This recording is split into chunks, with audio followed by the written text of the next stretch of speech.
This conference will now be recorded. अद्य बुधवासर अथवा सोमवासरः पौषकृष्णषष्ठी दिनांक 3 फेब्रुवारी 2021 अध्याय 29 शंखं चक्रं जलौकां ददतमृतघटं चारुदौर्भिश्चतुर्भिः सूक्ष्मस्वच्छातिहृद्यां शुकपरिविलसन् मौलिमं भोजनेत्रं कालाम्भोदोज्ज्वलाङ्गं कटितटविलसच्चारुपीताम्बराढ्यं वन्दे धन्वन्तरिं तं निखिलजलवनप्रौढदावाग्निलीलम् प्रौढदावाग्निलीलम् ब्रह्मणो हि समारब्धामात्रेयान्येषु पूजिताम् अस्मदाचार्यपर्यन्तां वन्दे गुरुपरम्पराम् आयुर्वेदरतं वन्दे माधवार्यं महागुरुम् आयुर्वेदामृतं सर्वं सिद्धो यः प्रदत्तवान् द्रष्टाज्ञानी दुष्टकर्मा कृतकर्मा तथैव च अध्यापकोऽभिषक्श्रेष्ठो महान् संशोधकस्तथा गुणैरेतैः समुदितैः यत् कार्यं प्रतनोति सः समृद्ध्यर्थं हि कार्यस्य वयं नु प्रयतामहे सरस्वत्यै नमो यस्याः प्रसादात् पुण्यकर्मभिः बुद्धिदर्पणसङ्क्रान्तं जगदध्यक्षमीक्षते आत्रेयं प्रथमं वन्दे आयुर्वेदजगद्गुरुम् आयुर्वेदामृतं सर्वं गृहीत्वा हि सुरेश्वरात् अग्निवेशादिकेभ्यो यत् प्रयच्छत् मुनिसत्तमः प्रथमं तन्त्रकर्तारम् अग्निवेशं नमाम्यहम् तिकडच्या चपला द्यायला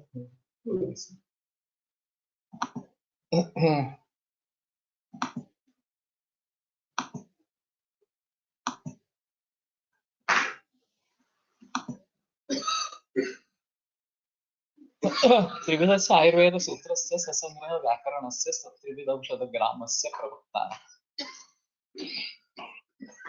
तो त्रिविध इस प्रकार का ये बताया गया है त्रिविधस्य आयुर्वेद सूत्रस्य सो हेतुलिंग औषध ज्ञानम स्वस्थातर परातरम परातरम त्रिसूत्रम शाश्वतम पुण्यम उपधेयम पितामह। ये जो चरक सूत्रस्थान पहले अध्याय का श्लोक है जिसके आधार पर स्कंद कोश बना और ये पुलटकर सर की कल्पना थी इस प्रकार से।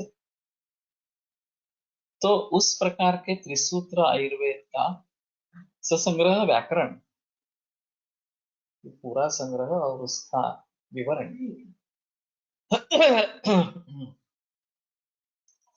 त्रिविध औषध ग्राम से प्रवक्ता और त्रिविध जो दैवोपाश्रय युक्तोपाश्रय सत्वावशय ये जो 3 प्रकार की चिकित्सा है इसका प्रवक्ता अगर जो वैद्य है वो प्राणाभिसर वैद्य इस प्रकार का कहलाएगा। अब ये अहम बात है कि मूल ग्रंथों को पढ़कर इस प्रकार से त्रिसूत्र के बारे में जानना काफी मुश्किल था इस प्रकार का है। मैंने इसलिए अष्टाध्यायी सिद्धांत कौमुदी का उदाहरण उसके बारे में दिया था। लेकिन सूत्र बार बार इस प्रकार से पठन करते रहते हैं तो कहीं पे एक है कहीं पे दूसरा सूत्र है। जैसे कि मैंने वो अर्श की बात बताई और गर्भविषय से उत्पन्न होने वाला अर्श उसके लिए सुवर्ण और ताम्र इस प्रकार का संयोग और वो सूर्य सूच्यकर में है। इन सभी बातों को समझने के लिए पूरे ग्रंथ का हमें परिशीलन होना चाहिए, आकलन होना चाहिए। और फणसरकर जी और उनके एक मित्र बेंद्रे जो स्किन स्पेशलिस्ट थे एलोपैथी के जर्मन रिपोर्ट उस समय के दोनों समूह इसके थे और बेंद्रे हर रोज फणसर जी के यहाँ घर आते थे और हर रोज वो दोनों चरक पढ़ते थे और ये सिलसिला 40 बरस चलता रहा। उससे भी आगे जब दोनों की उम्र 80 थी तो दोनों ने समझ लिया कि सिर्फ आयुर्वेद ग्रंथों को पढ़ने से फायदा नहीं होगा, न्याय शास्त्र पढ़ने की आवश्यकता है। और उस समय कुरुंकर शास्त्री नाम के एक शास्त्री थे जो भी 80 वर्ष के थे। उनके पास ये दोनों जाने लगे न्यायशास्त्र शिकणे. तो अशीति वयसोक्तस्य न शान्ता ज्ञानलालसा न्यायशास्त्रं प्रारभे पुरुषद्वरः. 40 व्यतीतानि चिकित्सां कुर्वतः खलु संवत्सराणि दीर्घाणि येषु प्रश्नाः सुदुस्तरा ये तथैव हि तिष्ठेरन्. कि 40 बरस के पठन के बाद भी जो प्रश्न अनुत्तरित रहे हैं वो न्यायशास्त्र के अध्ययन से चले जाएंगे ऐसा समझकर 80 बरस की उम्र में ये दोनों दूसरे 80 बरस वाले गुरु के पास चले गए. धन्यो गुरु तथा शिष्यो विरल कर संगमा. मैंने जो हंसरकर के ऊपर काव्य लिखा है इसमें ये पंक्तियां मैंने लिखी है कि गुरु भी धन्य है और शिष्य जो उनके दो है वो भी धन्य इस प्रकार के हैं.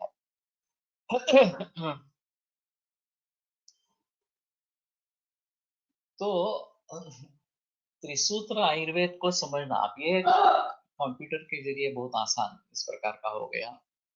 सॉफ्ट कॉपी में तो हम बहुत सारा कुछ ढूंढ सकते हैं. डायग्नोस्टिक ट्रीटमेंट सॉफ्टवेयर उससे बना.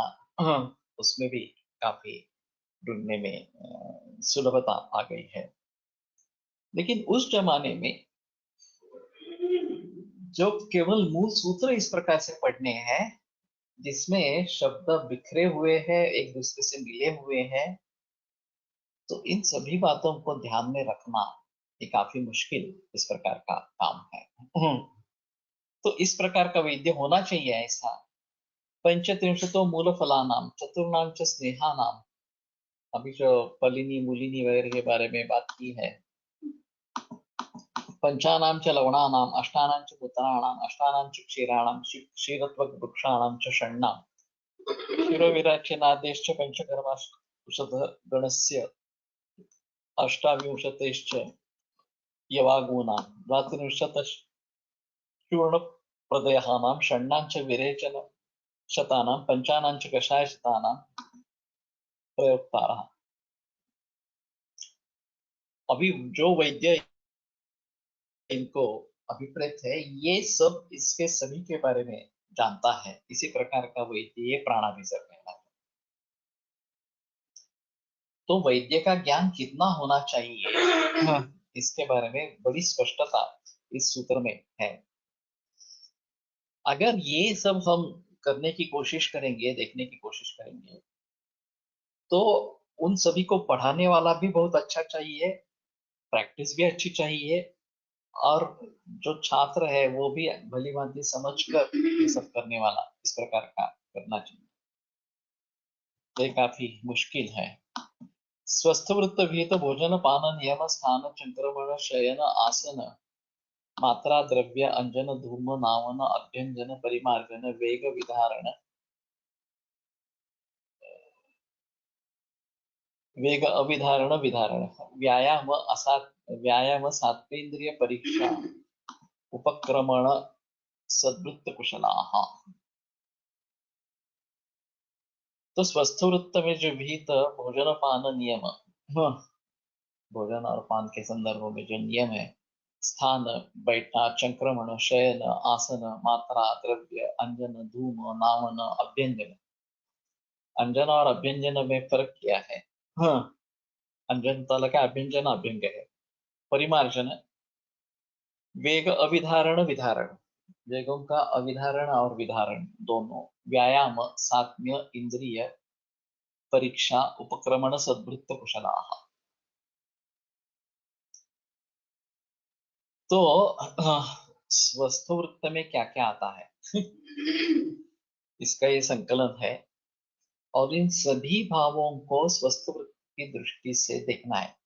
स्वस्थ से स्वास्थ्य रक्षण यह हमारा एक अहम प्रयोजन है और वो व्यक्तिनिष्ठ इस प्रकार का है. अभी के जो प्रिवेंटिव एंड सोशल मेडिसिन का जो एलोपैथिक शास्त्र में बताया जाता है वो पूरे समाज के दृष्टि से किया गया है. व्यक्तिगत रूप में उसमें ज्यादा बहस है नहीं. लेकिन हमारी बहस व्यक्तिगत रूप में है और इसीलिए इन सभी का हर व्यक्ति के अनुसार कैसे प्रयोग करना है ये जानने वाला वैद्य होना चाहिए. सो सात्म्य इंद्रिय परीक्षा, ये इंद्रिय की परीक्षा है या इंद्रिय अलग परीक्षा अलग, ये थोड़ा सा देखना पड़ेगा। उपक्रमण, इसका भी अर्थ क्या है, शायद चक्रपाणि दत्त क्या अर्थ करता है देखेंगे। सद्वृत्त कुशला, और सद्वृत्त में कुशल इस प्रकार का।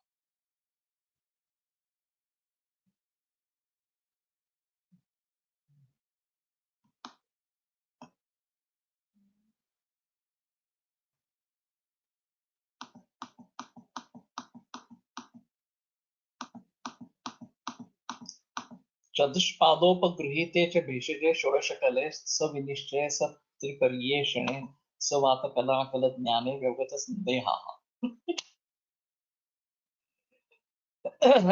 तो उसके मन में कोई संदेह नहीं होना चाहिए, व्यवगत संदेह इसके बारे में। चतुष्पादोपगृहीत भेषज, चतुष्पादों से संपन्न इस प्रकार का भेषज, षोडश कल जिसमें 16 कलाएं इस प्रकार की है या 16 गुण हैं उसके, सविनिश्चय, इसमें विनिश्चय होना चाहिए। सत्रिपर्येषणे, तो ये जो 3 ऐषणा इस प्रकार की बताई गए हैं, प्राणेषणा, धनेषणा, परलोकेषणा, सवात कला कल ज्ञाने, और वात कलाकलीय जो अध्याय है उसका सभी का ज्ञान उसको है। व्यवगत संदेह, उन सभी के बारे में जिसके मन में संदेह इस प्रकार का नहीं है। तो षोडश कल भेषज जो कुछ बताया गया उसमें वैद्य ही प्रधान है, और वो अगर अच्छा है तो पादहीनानपि अर्थान गुणवान यच्चयापे, गुणवान अगर वैद्य है तो बाकी पाद अगर थोड़े गुणहीन इस प्रकार के हैं तो भी वो चला सकता है। लेकिन जब वैद्य निर्विगुणे पादा गुणवंतोप्यनर्थका, वैद्य विगुण सती पादाः अन्य पादाः गुणवंतः, गुणवान होने पर भी अनर्थक है, क्योंकि अगर करने वाली व्यक्ति ही नहीं है तो भेषज रोगी या परिचारक होने से कुछ नहीं होगा। हाँ, अभी आयुर्वेद के अस्पतालों की स्थिति इसी प्रकार की है कि रोगी है, परिचारक है, भेषज है, लेकिन वैद्य नहीं है। जो वैद्य आता है वहां पे वो एमडी काय चिकित्सा होकर अध्यापन के कार्य में लग जाता है, और वही चिकित्सक के रूप में बैठता है। चिकित्सा आते हो नहीं आते हो कोई संबंध नहीं है उसका। और ये बड़ी शर्म की, दुख की बात है। जामनगर का एक अनुभव मुझे लेले सर ने बताया था कि वो जब वहाँ के वाइस चांसलर बने तो 6 महीने के बाद कैसी क्या स्थिति है देखने के लिए वो सभी से मिले। तो द्रव्य गुण कोई अध्यापक थी, तो उन्होंने पूछा कि तुम्हारा द्रव्य गुण का विषय क्या था एमडी का, तो बोली ग्राह्य और संबंध में भेद। तो सर ने पूछा ठीक है, संबंध भेद बताओ क्या भेद है। तो उसने जवाब दिया अब तो मैं भूल गई, बहुत साल हो गए। ग्राह्य और संबंध में क्या भेद होता है, उस समय में कुछ किया था इस प्रकार से। अगर ये जामनगर जैसे इंस्टीट्यूट की स्थिति है तो बाकी कॉलेजेस के बारे में क्या सोचे। अब ये सच्ची घटना इस प्रकार की है। तो इन सभी के बारे में जानकारी होना तो ये और भी मुश्किल इस प्रकार की बात है।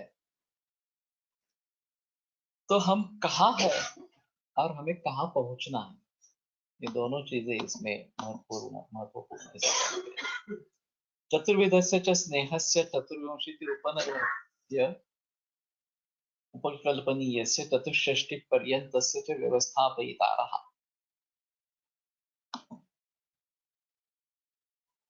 तो चतुर्विध इस प्रकार का स्नेह, चतुर्विंशति उपनयस्य, ये एक बार देखना चाहिए उपनय क्या है।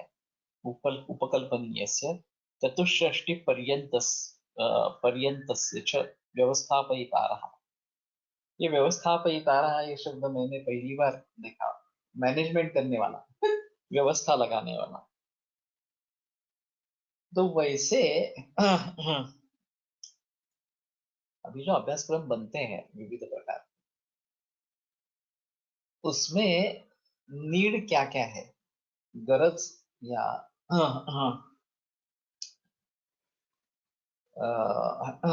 जरूरत किन किन चीजों की पड़ती है, और उसके बारे में तत्वज्ञान बन सकता है क्या, इसके आधार पर अभ्यासक्रम बनते रहते।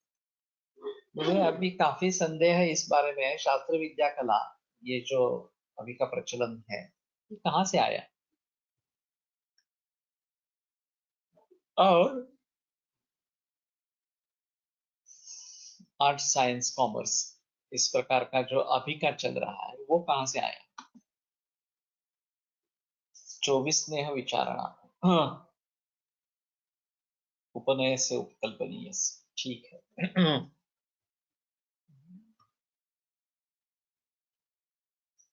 तो इन सभी के बारे में हमें सोचना होगा इस प्रकार का, और व्यवस्थापयिता रहा, इनकी सभी की व्यवस्था लगाने वाला इस प्रकार का।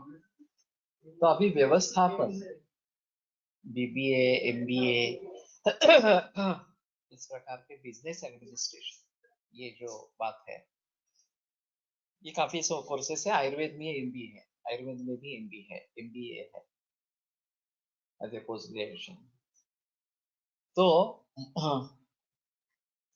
इस प्रकार के कार्य की जरूरत होती रहती है, और फिर जिस चीज का इस प्रकार का करना है, व्यवस्थापन करना है, उसके बारे में अभी तो इवेंट मैनेजमेंट भी होती है,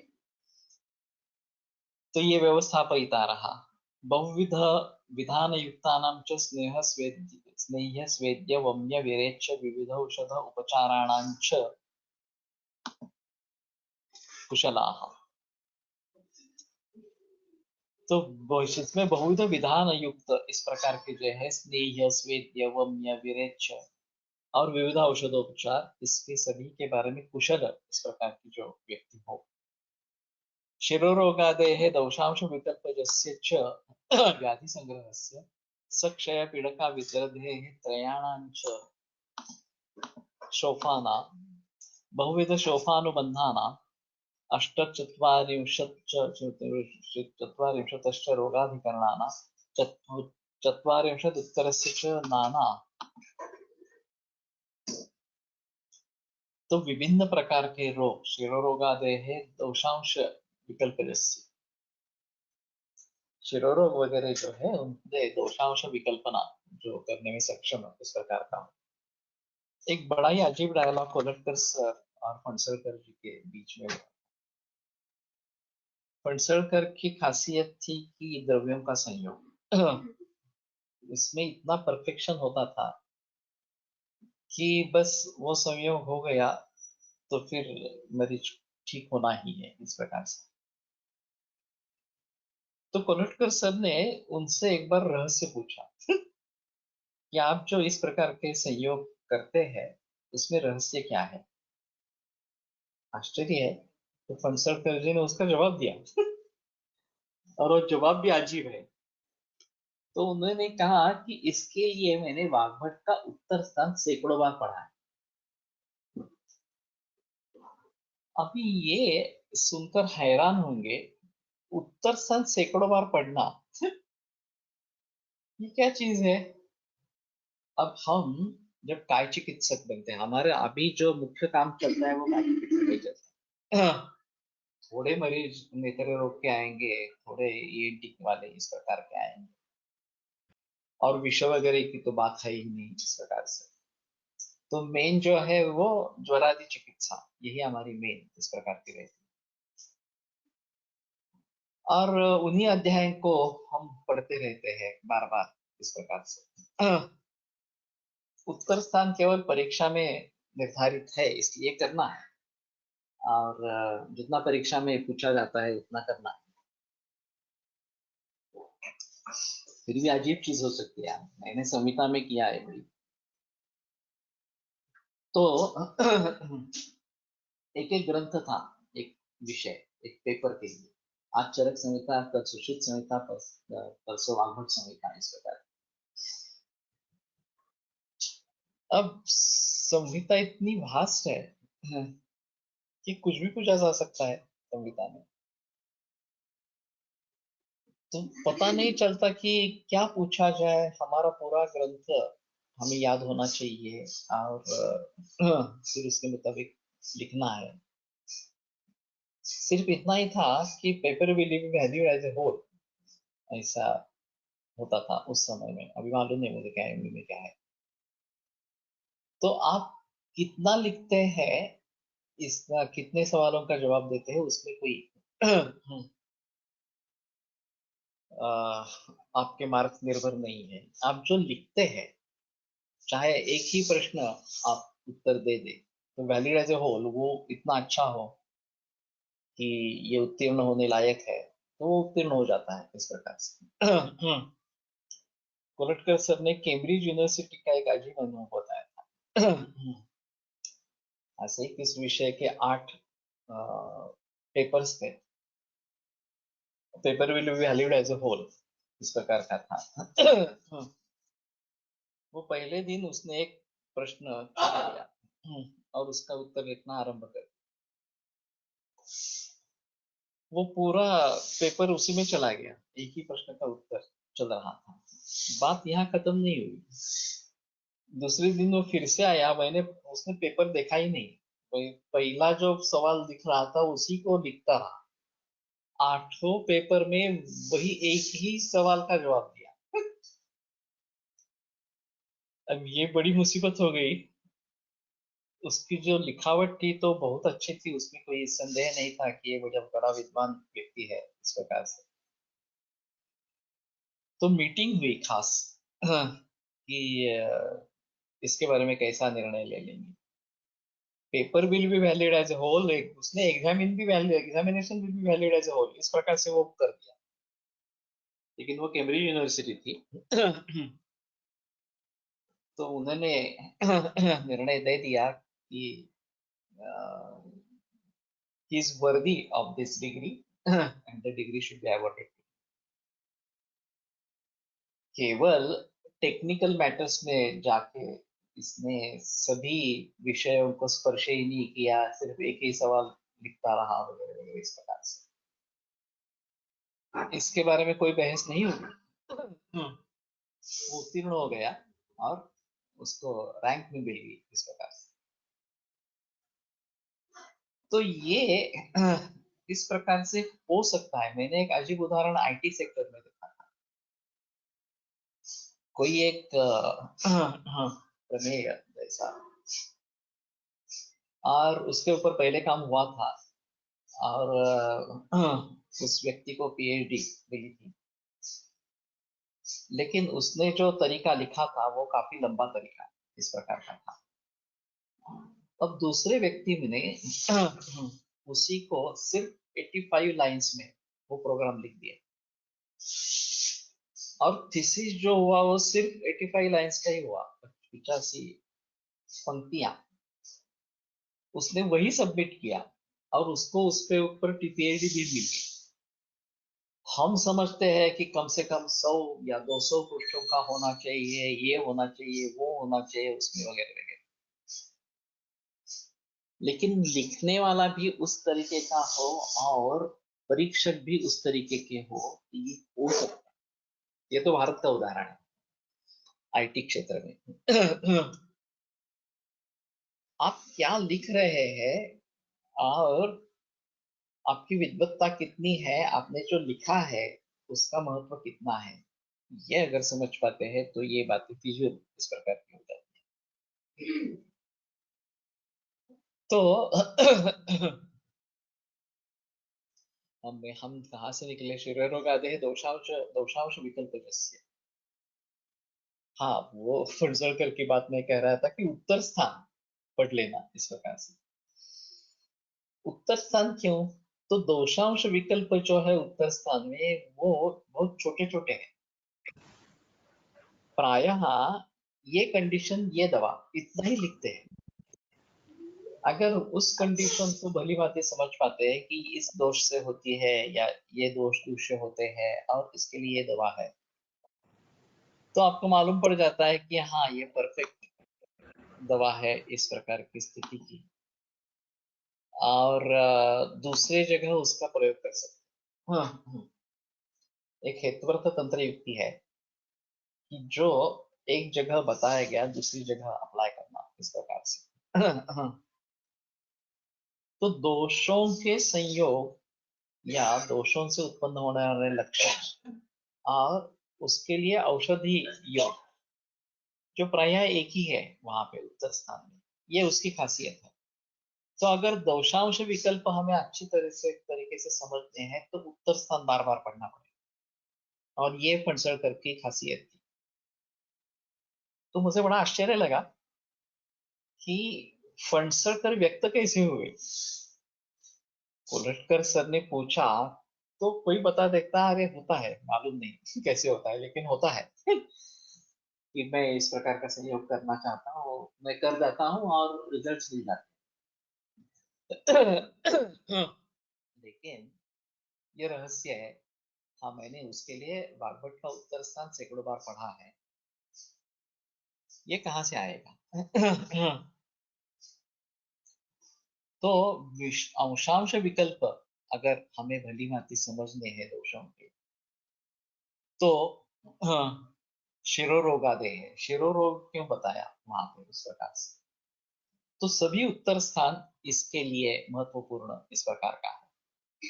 व्याधि संग्रह से क्षय पीड़का विद्रदे त्रयाणांच शोफाना।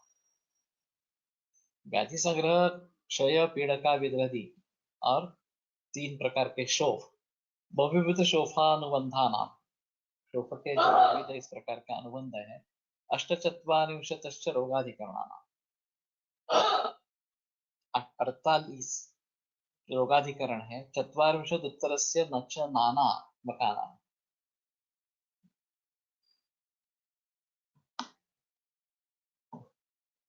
तो 44 इस प्रकार के नानात्मक विकार, नानात्मक से व्याधि शतस्य तो 140 है। 80, 40 और 20 मिलकर 140 हो गए। हाँ बराबर। व्याधि शतस्य च विघर तथा विगर्हित अतिस्थूलातिकृशाणां सहेतु लक्षणोपक्रमाणां। विगर्हित जो अतिस्थूल अतिकृश वगैरह उनके हेतु लक्षण और उपक्रम, स्वप्नस्य च हिताहितस्य अस्वप्नस्य अतिस्वप्नस्य च स हेतु उपक्रमस्य। तो हिताहित स्वप्न, अस्वप्न, अतिस्वप्न, उसका हेतु, उसके उपक्रम, षण्णांच लंघनादीनाम उपक्रमाणाम। जो 6 लंघनादि उपक्रम है, संतर्पण अपतर्पण जानांच रोगाणाम। संतर्पण और अपतर्पण से उत्पन्न होने वाले रोग, स्वरूप प्रशमानानाम चोणित जानाम च व्याधीनाम। हाँ, रक्त से उत्पन्न होने वाले उन व्याधि के रूप, उनके लक्षण और प्रशमन, मदमूर्छा या संन्यासानाम च। और मदमूर्छा या संन्यास ये भी रक्त दृष्टि से उत्पन्न वाले हैं। स कारण रूप औषधोपचाराणाम कुशलाः। कारण रूप और औषध, ये हेतु, लिंग और औषध, इनके सभी के बारे में कुशल इस प्रकार का होगा। मैंने एक अजीब किस्सा देखा था। एक बड़े बुजुर्ग वैद्य हुए थे और उनके अंतिम अवस्था में वो कोमा में चले गए। उनका लड़का जो बीएमएस था, लेकिन उसने पिता से कुछ भी सीखा नहीं था। तो उसने मुझे फोन किया कि इस प्रकार की पिताजी की हालत है, कोमा में है, और डॉक्टर का कहना है मेनिंजाइटिस है, और जो इन्फेक्शन है उसके लिए वो कुछ दवा दे रहे हैं। तो हमारे शास्त्र में इस प्रकार के बैक्टीरियल इन्फेक्शन को मारने के लिए क्या दवा होती है? तो मैंने उससे कहा देखो, ये मूर्छा या संन्यास इस प्रकार की अवस्था है। अभी तो संन्यास ही बताएंगे। तो यदा तो रक्तवाहिनी रससंज्ञा वाहन च कृतांसि उपत्यावतिष्ठन्ते नामलाहवने, इस प्रकार की संपत्ति ये विधिशोणित अध्याय है चरक में बताई है। तो हमें जो सोचना है तो रस रक्त व स्रोत सौंदर्य के बारे में। ये बैक्टीरिया वगैरह कहाँ से लाया तुमने? मेनिंजाइटिस है। तो हमारे हिसाब में अगर ये संन्यास है तो संन्यास की चिकित्सा इसके आधार पर रस संज्ञा और रक्त इन तीन स्रोत के आधार पर होनी चाहिए। उस समय में मैंने स्वर्ण शिक्षक ताके दिलो ऐसा कुछ सुझाव दिया, ये प्रयोग करो। उसमें से बाहर आए।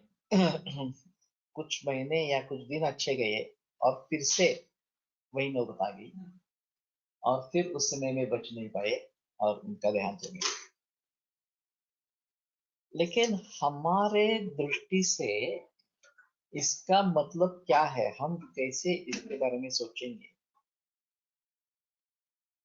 तो ये रसरक्त और संज्ञावन स्रोतस इनके बारे में हमें सोचना है। हम कहाँ ये बैक्टीरिया वगैरह के बारे में इस प्रकार से सोचने के लिए मजबूर हो जाएंगे।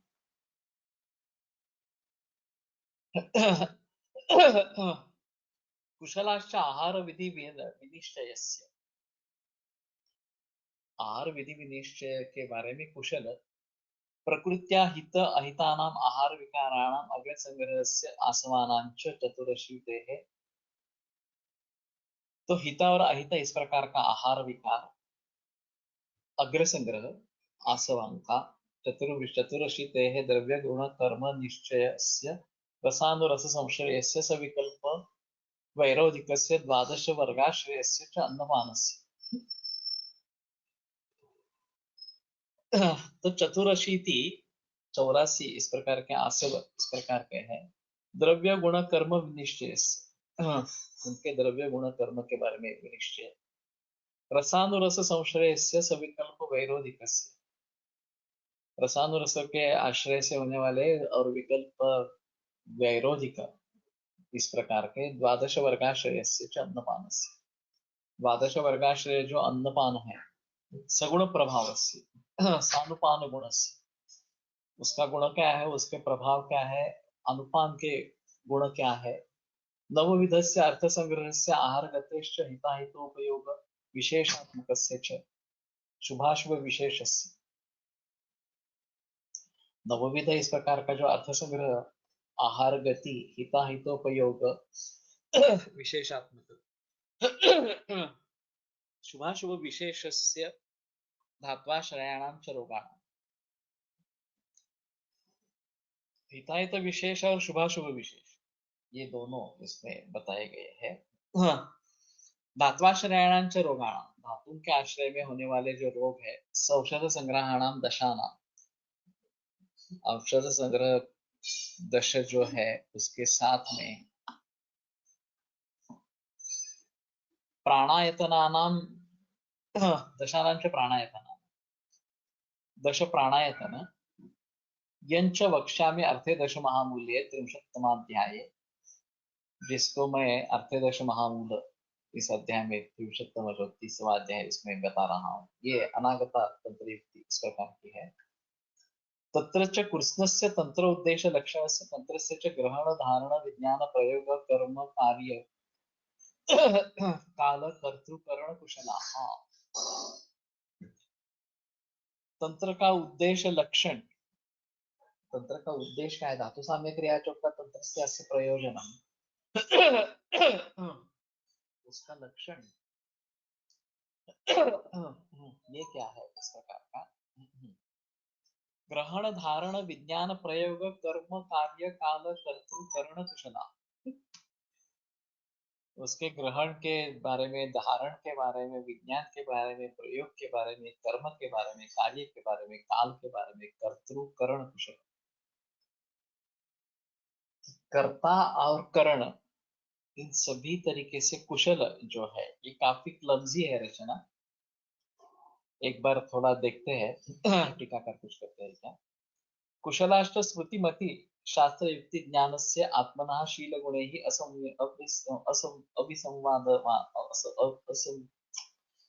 अभिसंवादनेन च संपादनेन सर्व प्राणिषु चेतसो मैत्रस्य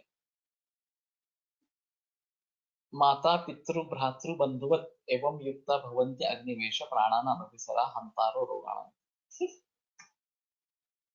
तो स्मृतिमति शास्त्र युक्ति ज्ञानस्य आत्मनः शीलगुणैः विसंवाद संवादनेन च संपादनेन सर्वप्राणिषु चेतसो मैत्रस्य। तो स्मृतिमति शास्त्र युक्ति ज्ञान इसमें कुशल आत्मना शील गुण ही अविसंवादनेन, आत्मा के जो शील गुण है उसका विसंवाद जिसका नहीं है, अविसंवाद संपादनेन सर्व प्राणिषु चेतसो मैत्रस्य, सर्व प्राणी मात्र जो है सर्व जीव है उनके सब चेत का मैत्री, चेत की मैत्री है। माता पितृ भातृ बंधुवत, और ये मैत्री माता पितृ भातृ बंधु इस प्रकार के, बंधु का मतलब सिर्फ रिश्तेदार इस प्रकार का होगा। एवं युक्ता भवन्ति अग्निवेश प्राणानाम अभिसरा रोहंतारो रोहाणा, तो इस प्रकार के लोग वैद्य ये प्राणाभिसर होते हैं और रोग का नाश करने वाले इस प्रकार के। तो ये सब जानने पर हम कहाँ हैं? ये बहुत ही बड़ा सवाल होता है। हमने इसमें से कितने भाव जाने हैं एक वैद्य कहने वाले इस प्रकार से। और अगर बुजुर्गों की भी ये स्थिति है कि बहुत सारे भाव अनभिज्ञ है हमारे लिए, तो क्या हम प्राणाभिसर वैद्य बनेंगे?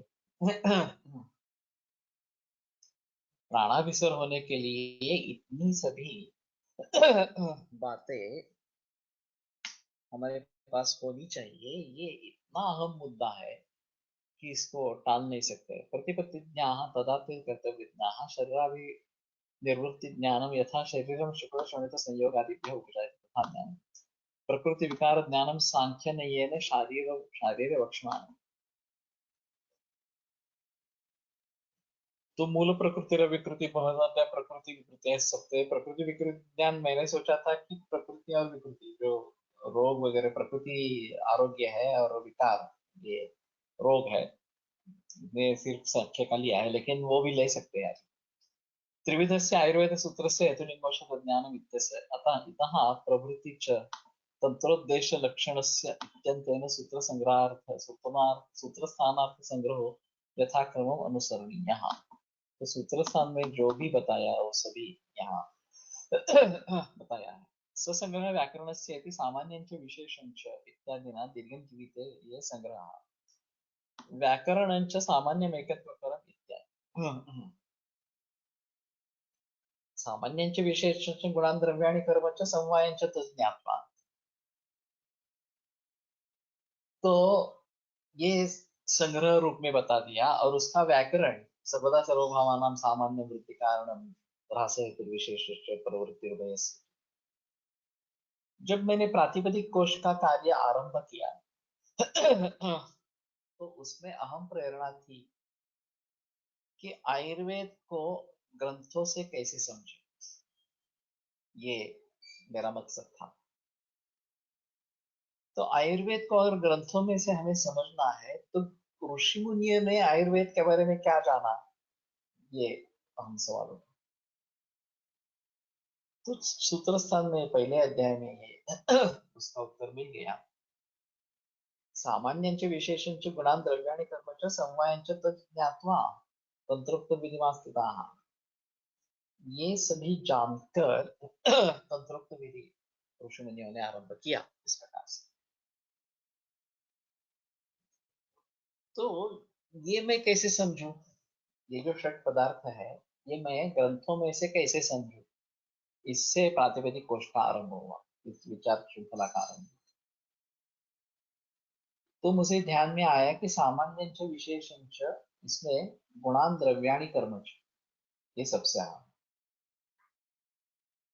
और ये न्याय वैशेषिक की पद्धति गुण द्रव्य और कर्म इस प्रकार। और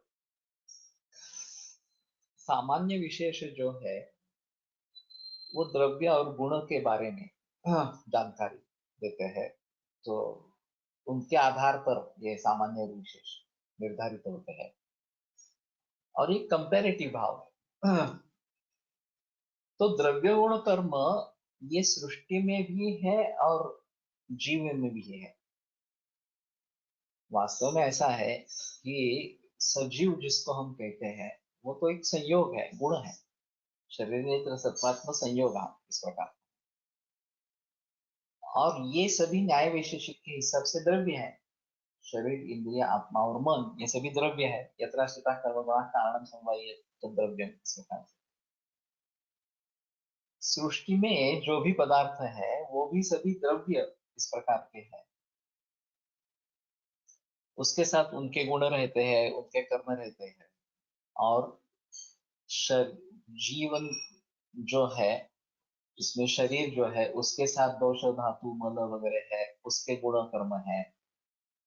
इंद्रिय है, उनके गुण कर्म है। मन है, उसके गुण कर्म है। आत्मा है, उसके गुण कर्म। तो ये सृष्टि विशिष्ट भाव और पुरुष विशिष्ट भाव द्रव्य गुण कर्म के रूप में, और उनकी तुलना से अगर सर्वदा सर्वभावानां सामान्य वृद्धि कारण राशयति विशेषश्च इसको समझते हैं, तो जिन भावों से शरीर, सृष्टि के जिन भावों से शरीर में विशिष्ट भावों की वृद्धि होती है वो सामान्य इस प्रकार का कहलाएगा, और जिससे भास होता है वो विशेष कहलाएगा। तो सामान्य विशेष समझने के लिए सृष्टि विशिष्ट और पुरुष विशिष्ट द्रव्य गुण कर्म का आकलन जरूरी। और फिर समवाय एक और अलग चीज है जो वैशेषिकों से हमने भिन्न कर दी है। वैशेषिकों में समवाय नित्य माना गया है। और उसके काफी बहस बाकी ग्रंथकारों ने की, बाकी दर्शनकारों ने की है कि घट और घटत्व, घटत्व ये जाति है और उनमें समवाय संबंध है, जाति व्यक्ति इस प्रकार का। अब जब नया घटत्व घट बनता है तो ये घटत्व कहाँ रहता है, वो कहाँ से आकर उसमें मिल जाता है। जब घट फूट जाता है तो घटत्व नष्ट नहीं क्या होता। और उसका संबंध तुमने नित्य समवाय संबंध इस प्रकार के रखा है। तो अगर वस्तु ही नहीं रही तो समवाय संबंध कहाँ रहेगा। ये काफी सवाल इसके ऊपर पूछे गए हैं। तो चरक की एक खासियत है, सनित्य ही अति ही नित्यम द्रव्य न तत्र अन्यतो होगा। समवाय संबंध वही नित्य है जहाँ नित्य द्रव्य है। केवल परमाणु जो है वो नित्य है, उनके बारे में ये समवाय संबंध उतना, द्रव्य और कर्म, द्रव्य और गुण, ये जो समवाय संबंध है वो नित्य है। अनित्य में वो अनित्य रहेगा। और ये बहुत बड़ी बात है तत्वज्ञान के हिसाब से। अभी इसके बारे में ज्यादा बहस किसी ने की ही नहीं है। पदार्थ विज्ञान की मेरी किताब है वो सिलेबस के अनुसार लिखी है। तो जो मुद्दे इस प्रकार के हैं वो समझने वाले वैद्य भी नहीं है, विद्यार्थी तो छात्रों की बात छोड़ो। ये अनित्य पदार्थों का, द्रव्यों का समवाय संबंध भी अनित्य होता है। और ये समवाय संबंध अनित्य होने के कारण गुरु द्रव्य लघु बन सकता है, लघु द्रव्य गुरु बन सकता है। नहीं तो अगर हम मानकर चलें कि ये गुरु ही है, बदलेगा ही नहीं, तो संस्कार का कोई मतलब ही नहीं है। तो अभी इसको अगर भली भांति जानना है सृष्टि भाव और पुरुष भाव में क्या सामान्य और अंतर है, ये तो उन्होंने सामान्य विषय सिद्धांत के बारे में बताया है ना, कि मांसम मांसेन वर्धते रक्तम रक्तेन, ये द्रव्य सामान्य है। दूध से कफ बढ़ता है, ये गुण सामान्य है। क्योंकि दूध में जो स्निग्ध शीत गुरु इस प्रकार के गुण है वही कफ में है। और मरीच अगर सेवन करेंगे तो मरीच उष्ण तीक्ष्ण रूक्ष है तो उसके कफ की हानि होगी, कफ कम हो जाएगा।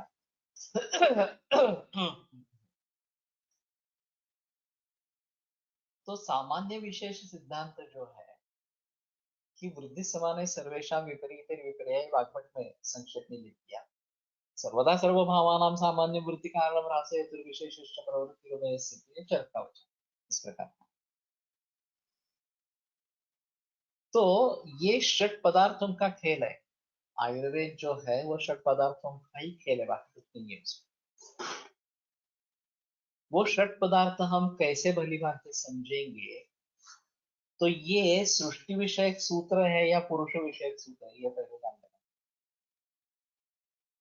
अगर आहार द्रव्य के बारे में बता रहे हैं, अगर औषधियों के बारे में बता रहे हैं, सृष्टि विषयक इस प्रकार का।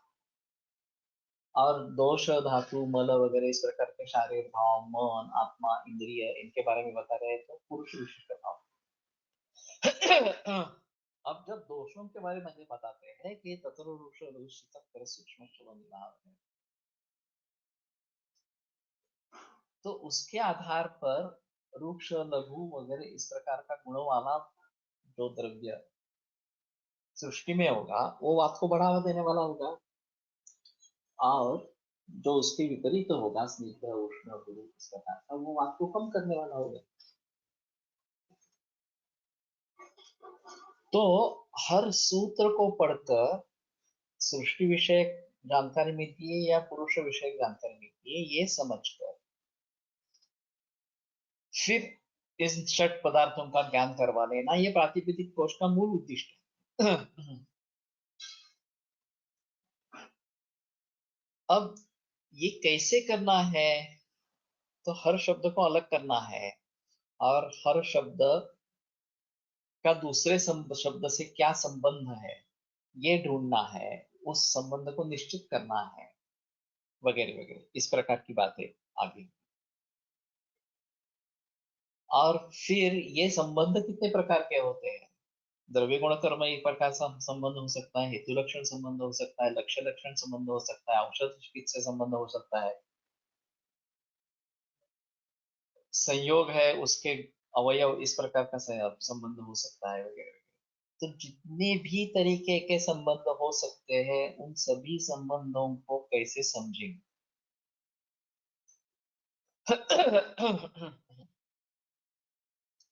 इन षट पदार्थों का एक दूसरे से संबंध किस प्रकार का है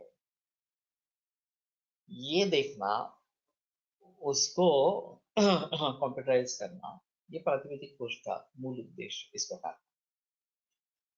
अब इसमें से डायग्नोस्टिक सॉफ्टवेयर निकलता है, इसमें से ट्रीटमेंट सॉफ्टवेयर निकलता है, इसमें द्रव्य गुण कर्म कोश निकलता है, आहार ज्ञान कोश निकलता है, ये उसके आनुषंगिक फल है, आनुषंगिक उपलब्धियां। मूल मुझे ये मैं जानना चाहता था कि षट पदार्थ है क्या। जिनको ऋषि मुनियों ने जाना और तंत्रोक्तम विधिमास्तिता लेभिरे परमम शर्म जीवितम चाप्या नित्यकरम इस प्रकार से। तो हमारा मकसद क्या है आयुर्वेद जानने में, मकसद क्या है, तो आयुर्वेद जानना है यानी कि षट पदार्थों को जानना है। और ये षट पदार्थ जैसे मैंने कहा कि सृष्टि विशिष्ट या पुरुष विशिष्ट इस प्रकार के हैं। उनके संबंधों को अगर हम भली भांति समझ सकेंगे तो आयुर्वेद को समझ सकेंगे। तो यस्मिन् ज्ञाते सर्वविदं ज्ञातं भवति विष्टितं तस्मिन् परिश्रमः कार्याकि मंदं शास्त्रभाषितम्। जो समझने पर हम सभी भावों को समझ पाएंगे उसके लिए प्रयास करने हैं। अध्ययनम अध्यापनम तद्विद्य संभाषा च इति अध्ययन विधि ये बताया इस प्रकार का, या पाठ अवबोध अनुष्ठान इस प्रकार का बताया। लेकिन अध्ययन से समझना क्या है। ये दोषा बहुमद है, इस प्रकार के उनके गुण होते हैं, ये कर्म होते हैं, यहाँ जाकर इस प्रकार का कुछ करते हैं, ये बातें एक पूरे ज्ञान का हिस्सा है। हमें वास्तव में पूरी जानकारी होना जरूरी है। तो पूरा ज्ञान क्या है, यह हमें सोचना चाहिए।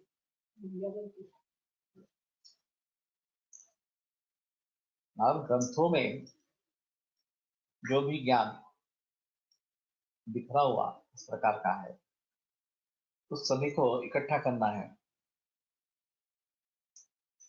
अभी होता है ऐसा कि हम छोटे छोटे टुकड़ों को लेकर पूर्ण समझने की कोशिश करते हैं, काफी मुश्किल बात है। पूर्ण का ज्ञान होना ऐसे ही बहुत मुश्किल है। हम कोशिश करते हैं कि ये समझ ले, ये समझ ले, ये समझ ले, इतने सभी जो सूत्र बताए उसने, ये सभी समझ जाएंगे तो आयुर्वेद समझ पाएंगे। हमने आयुर्वेद समझ लिया ऐसा मानेंगे, और आयुर्वेद तो उससे भी पूरक इस प्रकार का जिसको उस तरीके से जानना काफी मुश्किल इस प्रकार का है। अब जब योग सूत्र पढ़ रहे हैं, आज दोपहर भी पढ़ेंगे 4 बजे, तो जिस प्रक्रिया से हम ज्ञान कर ले वो उस प्रक्रिया को ही खत्म करना है।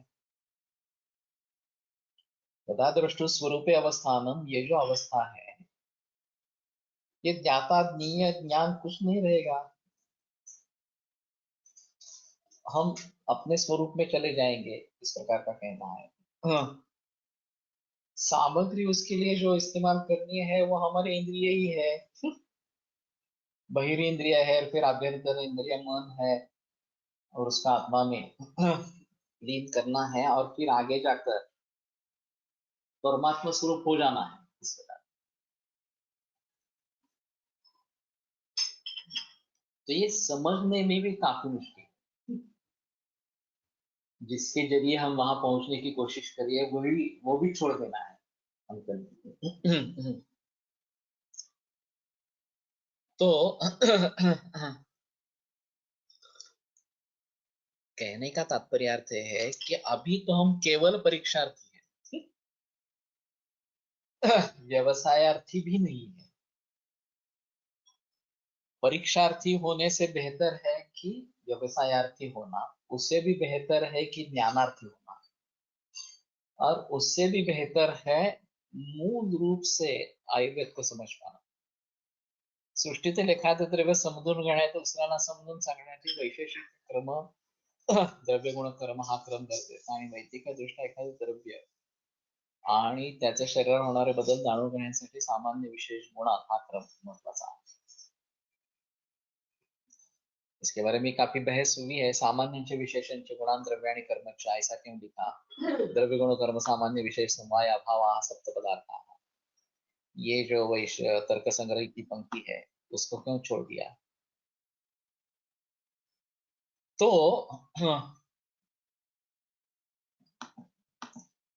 आयुर्वेद समझना यानी कि क्या, एक अहम चीज है। ये सब समझने पर हम कुशल वैद्य बनेंगे,